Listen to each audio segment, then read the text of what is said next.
안녕하세요. 조조나라입니다. 지금 한국에서 중국이 가상화폐를 금지했다는 소식 때문에 저희 조조나라 구독자들께서 패닉 상태에 살짝 빠졌다고 생각해요.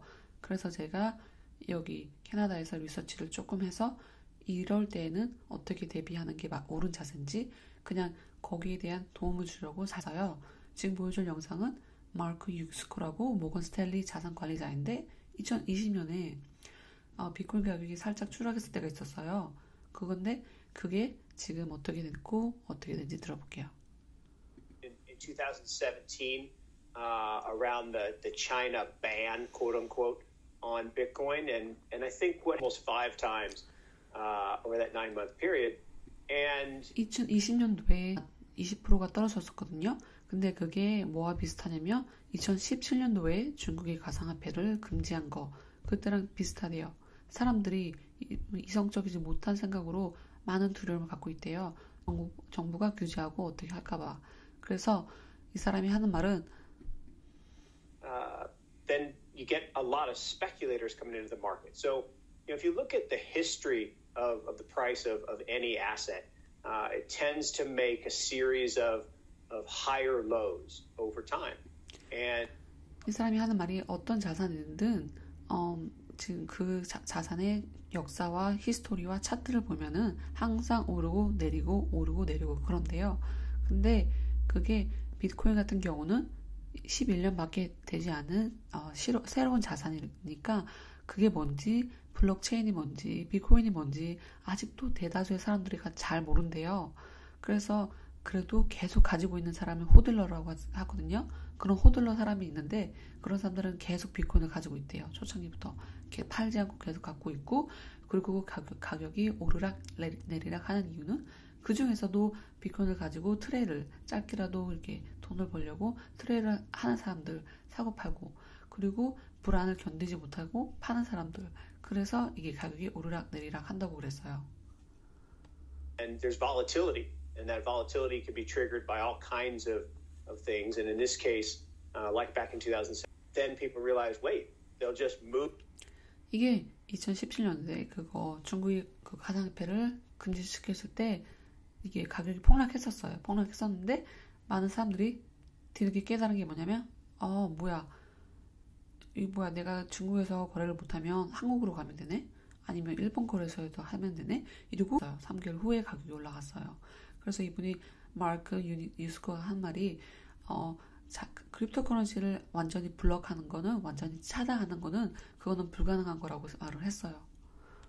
Move the exchanges from China to Japan or Korea, and by the end of the year, 3 months later, prices were up to the record highs of 3달 뒤에 기록을 경신했대요. 가격이 almost 20,000. So I'm not saying that we're going to go up, fivefold from here in the next 3 months, but I am going to say that going forward, this too shall pass, and people will come. 기억해야 될 거는 내가 그렇다고 가격이 이거 계속 올라간다는 건 장담할 수 없지만 그래도 이런 패닉 같은 게 잘 헤쳐나가고 사람들이 침착을 다시 되찾을 거래요. 그렇게 말을 했어요. 이 기사는 포브에서 나온 건데 2017년도에 중국이 가상화폐 거래소를 이렇게 금지시켰어요. 더 이상 하지 말라고. 그랬을 때 나온 기사예요. 2017년 11월 2일 날 나온 기사인데 이렇게 보면 이제 가상화폐가 중국에서 죽었다고 이렇게 나와요. 그 중국의 규제에 대해서 이렇게 문제를 일으켜서 죽었다. 비트코인 is the most popular. 비트코인이 가장 인기가 많다. 그리고 나서 하는 말이 하지만 크립토는 가상화폐 마켓은 중국을 무서워하지 않는데요. 가상화폐 마켓은 중국을 무서워하지 않는데요. 그리고 거래소 단 한 개의 거래소도 중국에 있는 단 한 개의 거래소도 비즈니스를 멈추지 않았대요. 그런데 그냥 다른 나라로 옮겨간대요. 왜냐면 아까 영상에도 말씀드렸듯이 중국 네가 날 막어? 그럼 난 다른 옆 나라로 가서 거래를 하면 되지. 거래소를 오픈하면 되지. 이래서 다른 나라로 가서 하는 거예요. 그래서 이렇듯이 계속 이게 반복이 되는 거거든요. 그럼 누가 손해보냐? 비트코인을 지금 오래 사거나 아니면 최고점에 산 분만 손해를 보는 거예요. 그리고 아까 옆에 마크 유스코가 한 말처럼 처음에 비트코인을 사서 홀딩한 사람들 있어요. 계속 갖고 있는 사람들. 그 사람은 무슨 일이 있어도 계속 그냥 갖고 있어요. 근데 페이퍼 핸들하고 최근에 샀거나 아니면 최고점에서 산 분 있죠. 아니면 비트코인을 처음으로 사신 분. 이런 정보가 없으신 분들은 굉장히 손해죠. 왜냐면 마켓이 불안정하면 그냥 무조건 팔아야 될 것 같은 거. 그리고 내 존재에서는 어떻게 이러는데 이런 불안한 마켓을 정세를 이용해서 이제 우리 일반 시민들이 비트코인을 팔잖아요. 막 패닉해서 막 팔아요. 그러면 어떤 현상이 일어나냐면 기업들 뭐 빌리언회를 억만장자들 이런 사람이 더 이렇게 축적을 시킨다고 그런다고 해요. 그리고 이거는 10시간 전에 블룸버그에서 올라온 기사인데 캐시 우드라고 다들 아시죠? 초창기에 테슬라 투자를 이렇게 정확하게 마친 되게 유명한 허지펀드 CEO예요. 이 사람이 지금 비트코인이 추락하고 있는데 어떻게 생각하냐고 물어봤었어요. 그래서 앵커가 물어보니까 캐시 우드가 하는 말이 제가 간략하게 말씀드리면 캐시 우드가 한 말이 $500,000. Do you still hold that target? Do you still think that's where we're headed? 너 아직도 이게 비트코인이 5억 갈 수 있을 거라 생각해? 너 그렇게 지금 또 생각해? 이렇게 폭락 중인데도 그러니까 캐시 우드가 하는 말이 I do. Yassine El-Mandra is our crypto analyst and we go through soul-searching times like this and scrape the models, and yes, our conviction is as high. The one thing that has changed here, however, 맞대요. 5억으로 갈 것 같대요. Concerns around Bitcoin in particular have caused people like Elon Musk to pull away and say, well. 근데 지금 가긴 가는데 거기에 약간 문제점이 있다면 일론 머스크가 얘기한 것처럼 environmental 그 환경 개선 문제 때문에 그런데 이 환경 개선의 문제가 개선이 되면은 재생에너지를 통해서 비트코인 그거 마인하는 시스템이 잘 개선되면은 앞으로의 미래의 전망은 밝다는 거예요. 그래서 앵커가 다시 하는 말이 근데 지금 가격이 지금 3천만 원까지 내려왔는데 3,500만 원까지 내려왔는데 너 생각엔 더 내려갈 것 같아? 어떻게 생각해? 캐시우드가 하는 말이 가격은 정말 Whoa. Let me make sure I understand. 이거 비트코인 가상화폐의 가격은 아무도 예측할 수 없다고 말을 했어요. 아무도 예측할 수도 없으니까 우리가 알아서 이건 어디에 따라 다녔냐면 지금 사람들이 식은땀 흘리면서 막 부들부들 떨면서 파는 사람이 많으면 많을수록 이제 가격은 내려가는데 근데 이 기회는 지금 더 사야 되는 기회라고 했어요. 더 사야 되고 이렇게 도망가는 사람이 많으면 많을수록 지금 기회는 사는 기회라고 말을 하고 있어요. 그래서 이렇듯이 저는 이 정보를 빨리 전하고 싶은 게 뭐냐면 많이 다 돈을 잃을까봐 파는 사람도 있잖아요. 물론 파는 것도 아니면 팔지 않고 사는 것도 누가 맞다 정답은 없는 것 같아요. 정답은 없는데 근데 우리가 과거를 봤듯이 과거는 계속 반복된다고 그러잖아요. 근데 과거에서 중국이 가상화폐를 금지했을 때 2013년도 17년도 그리고 19년도 항상 여기에 큰 폭이 있어요.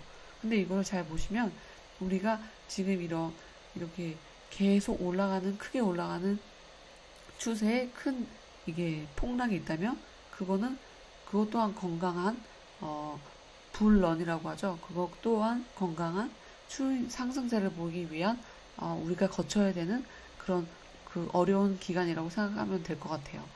지금 제가 하는 말은 개인적인 의견이고 캐시우디가 한 말은 자기가 하는 말을 정보 정도 하는 거고 제가 이렇게 말씀드리고 싶은 거는 각자 우선 공부하시고 제 영상은 참고만 하시고 제 영상을 기반으로 투자 계획 같은 거 투자 결정을 하시면 안 돼요.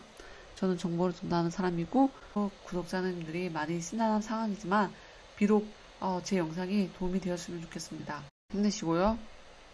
영상이 도움이 되셨다면 좋아요, 구독 꼭 부탁드릴게요. 감사합니다. 이거는 보너스 영상이에요. 그리고 지금 보시는 이 사람은 안드레아스 M. 안토노폴로스라는 사람인데 베스트셀링 작가고 그리고 연설하는 사람이고 교육자예요. 비트코인 전문가고 이래저래 세계를 다니면서 강연을 한 사람이에요. 그래서 이 사람이 하는 말을 들어보면 corrupt, and the bigger the crisis, the easier they are to corrupt. You got to realize that these mines are quite decentralized within China, and in many cases, they provide a stream of corrupt money throughout every official in the area. The police. 이 사람이 하는 말이 뭐냐면 중국 마인 하는 게 지금 여러 개로 분산되어 있는데 이거를 문을 닫게 한다는 것은 여러 개 분산되어 있는데 이게 다 그 부정부패하는 돈을 이렇게 준대요. 경찰도 연관되어 있고 시의원 그런 사람도 그리고 또 경찰도 그렇고 또 전기회사도 그렇고 그래서 이걸 다 정부가 문을 닫게 하는 거는 되게 힘들 거고 그리고 문을 닫게 해도 다시 이렇게 살아난다는 그런 걸 보여주고 있어요. It makes it illegal to use the competing system of open market economics. What the hell kind of government did you just elect? Like at that point. 그리고 이건 다른 강연에서 하는 말인데 만약에 정부가 지금 비트코인이나 가상화폐 우리가 공동으로 자본을 공유하고 더 나았게 편리함을 추구하는 세상을 추구하려고 하는데 만약에 정부가 그런 걸 모두 닫게 한다면 그거는 더 심층한 질문이래요. 어떤 거냐면 정말 우리가 그런 정부를 원하는가 잘 고민해야 된다고 이 사람이 생각을 했어요. 저도 되게 동의하는 게 뭐냐면 지금 가상화폐가 왜 일어났냐면 우리가 믿지 못하는 고위 관계자나 중앙, 정부, 은행 이런 사람들이 돈을 무작위로 발행해서 자기 멋대로 그 돈으로 갖다 이용해서 부당한 이익을 받잖아요. 그런데 만약에 이 가상화폐로 통해서 우리가 그거를 동등하게 소유권을 갖고 있는다면은 우리 국민도 그만큼의 파워가 있어서 더 나았고 더 부정부패가 덜한 사회를 만들 것 같거든요. 그래서 만약에 이거를 정부가 허락하지 않는다면 그 뒤에는 어떤 의도가 있는지 우리 국민으로서 잘 생각해 봐야 될 문제인 것 같아요.